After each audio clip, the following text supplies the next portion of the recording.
USA will open against Paraguay, then they'll face Australia, and then it will be the playoff winner.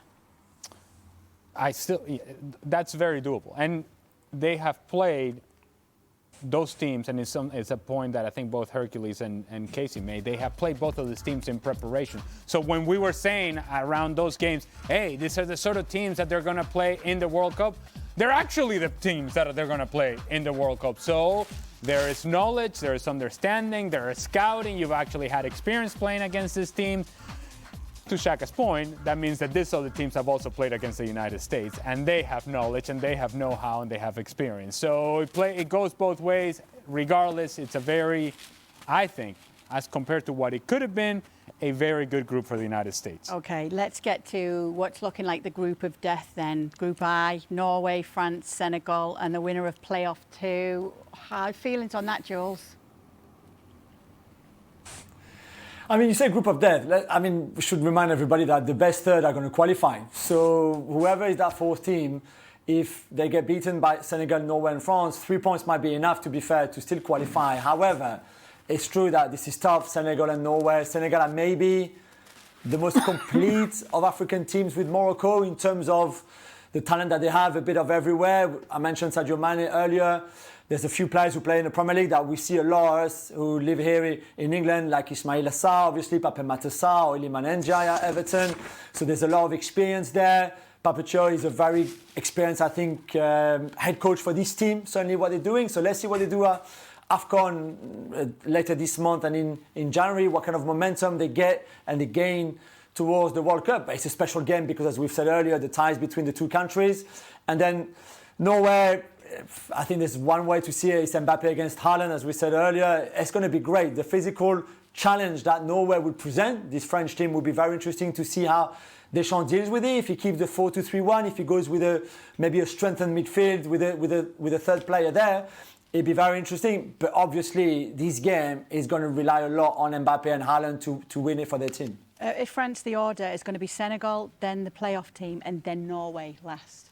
Yeah, that's pretty good. I mean, but if you lose against Senegal the first game, you're in danger. So that goes for every team. But yeah, avoiding the Norway in the first game, especially the first game, and even the second game is a good thing. I mean, in '98 we played South Africa, and after Saudi Arabia, and then we played Denmark. That when you have the 6 points, it's much easier, and you can think, and maybe play the substitutes that like Emi Jake did, and be ready for the last 16. So it's also tactically what you have to have in mind. But you have to win the first game. And against Senegal, the last time we did it, we lost 1-0. And I was there, and I remember that wasn't a very good souvenir. Memory, even if we were 20 years after, even more, we are happy for Senegal because they are, again, like our brothers. Yeah, that's good to hear. We're getting the order that we're seeing. And for Group H, Louis, Spain will first face Cabo Verde, then Saudi Arabia, and then Uruguay. How do you feel about that? Good. I think it's a good start. It's very important to start with a good result, to get confidence, to even start with a straight right of mind and focus on what is coming next. And the two first games, I think that they are quite doable to be won, and then rest some of the players against probably one of the toughest that they will be probably fighting to also qualify.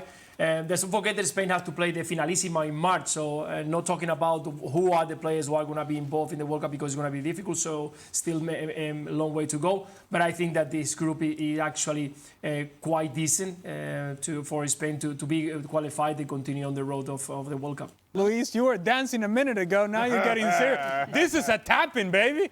This is my kind of range. Now it's right for real. Here. Now it's for real. It's a tap-in. Now it's for real, Ale. Oh, good Lord. It's a tap-in. All right, we've got some more orders. Let me bring one to you, Nadim, if I can, for England as it stands right now. First would be Croatia, then Ghana, and then Panama.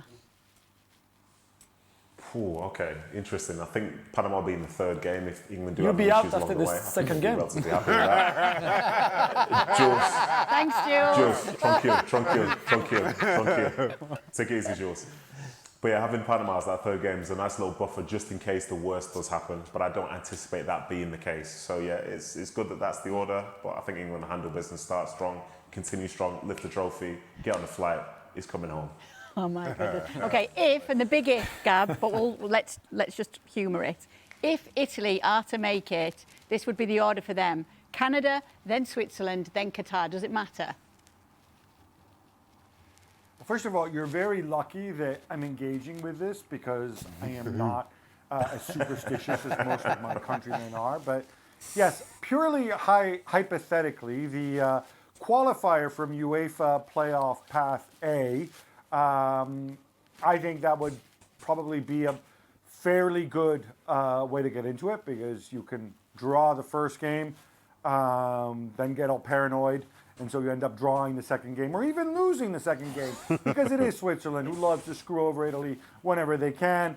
And then you go and beat up on Qatar in the third game. Look, I think this dynamic with the third place teams, and I know it doesn't concern the bigger countries, probably, will be fascinating because just a win is just 50% more valuable than 2 draws. So hopefully that'll generate some attacking football from some of the smaller countries anyway.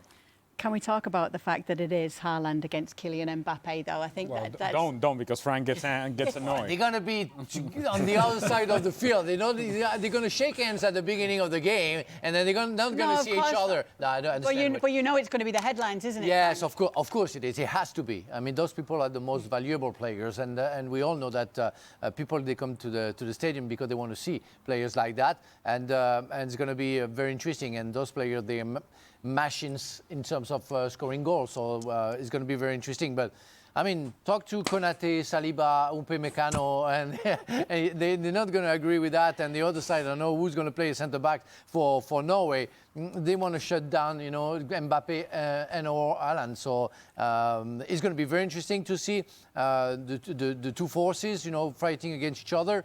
And you have to respect Norway. Norway have shown during the qualification that it's a big team. But the World Cup final, it's another competition. Here's our poll, a live poll for who is going to win the Golden Boot during the World Cup. Oh, Kane is fighting hard, Kane is fighting hard. However, Mbappe is leading proceedings at the moment. Haaland behind him, and 32% have gone for other. Who would you go for, Shaq? I'm Kylian Mbappe. And in terms of the comparison between Kylian Mbappe and Erling Haaland, without question, the 2 best goal scorers on the planet, in my opinion. But I lean Kylian Mbappe because I expect France to go further in the tournament. And so as a result, he would have more goals, he would have more opportunities to score more goals. So Kylian Mbappe, for me, is where my vote goes. You got to be weary, and here's a name from the past, you got to be weary of the Oleg Salenko story, 1994 World Cup, in which the guy scores, I believe it was 5 goals against Cameroon, ended up scoring 6 goals in the tournament, and he is the Golden Boot winner. So if indeed that is what could potentially happen in the early stages of this competition, that you may have one of these games and one of these teams that may take a beating, like Frank was talking about, like Shaka was talking about, somebody that loses 6-7-0, and one of those players from one of those teams scores 4 or 5 goals, and they don't win in their Golden Boot. That's a very good point. Well done, Ali, because... Well, thank you, Frank. Thank you. I'll be here all day. For the first time in that show, and somebody makes a very good point. But it's true that you win 10-0 and you are, a good player, but not a big player, but you win 10-0 against Curacao and you score 6 goals and you become the Golden Boot. So, but I expecting somebody, Gab can talk about Toto Schillaci, where nobody expected him in the 90s, and ending up being the Golden Boot for that World Cup, I think. You mean when Italy were good? Well, not good enough to not win in our own soil. That's it. Wow. It's okay. I only go there because Gab has gone there himself today. He's very annoyed with his national team. Because her husband is Italian. No, we won't go there. He's not even interested at all. Who's your Golden Boot winner, Luis?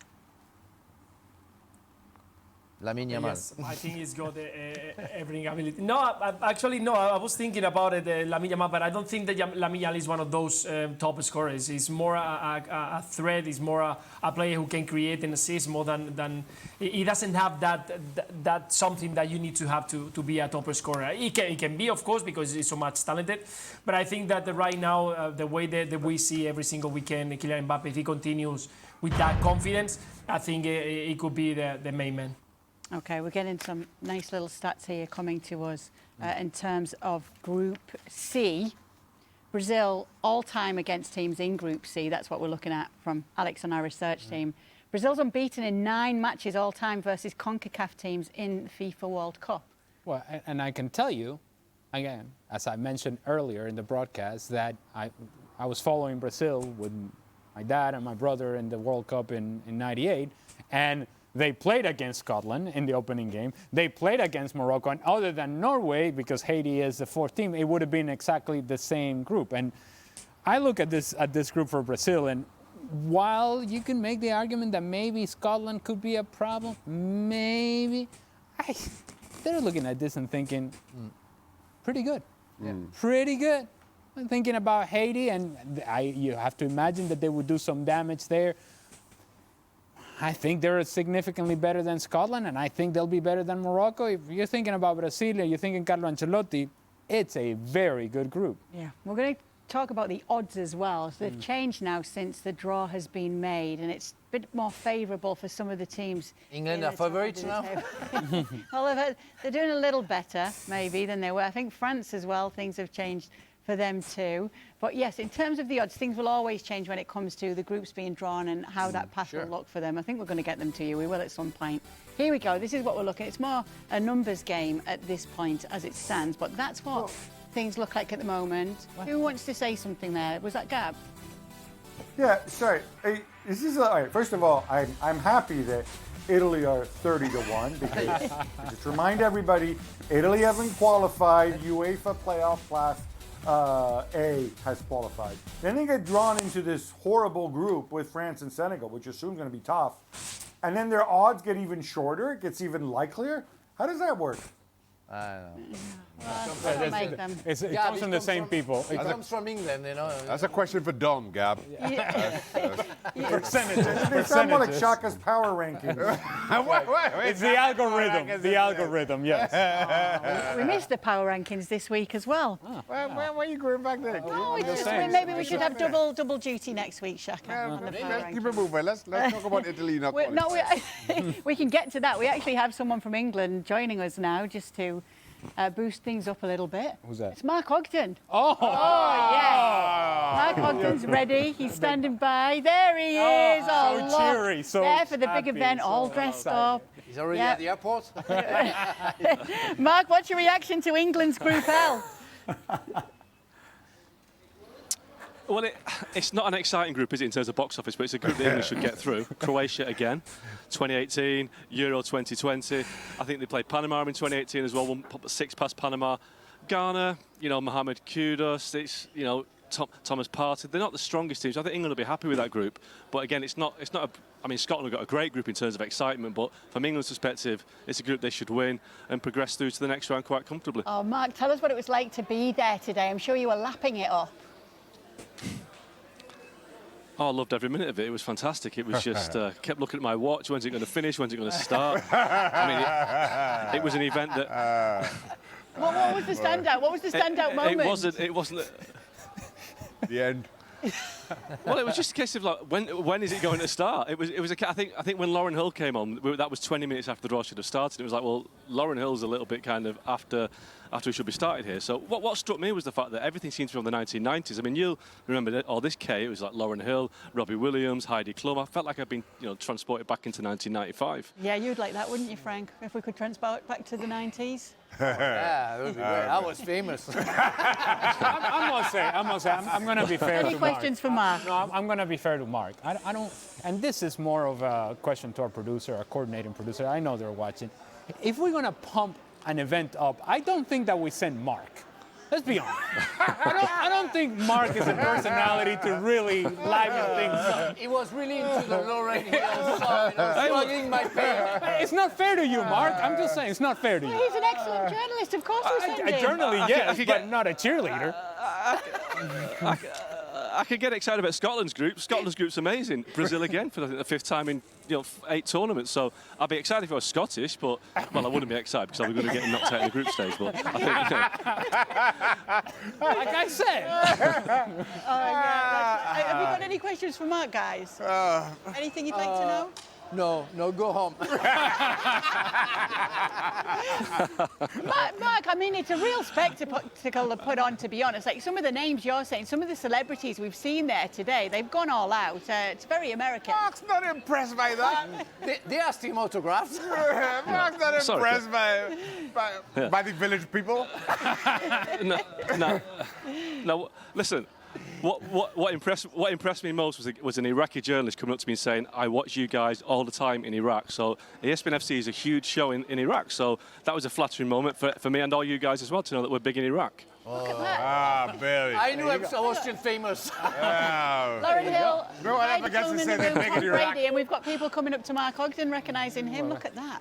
Absolute celebrity, brushing shoulders as well. We've got Gavin Jules. I mean, one thing I would say, Kate. Go on, Kate, tell me.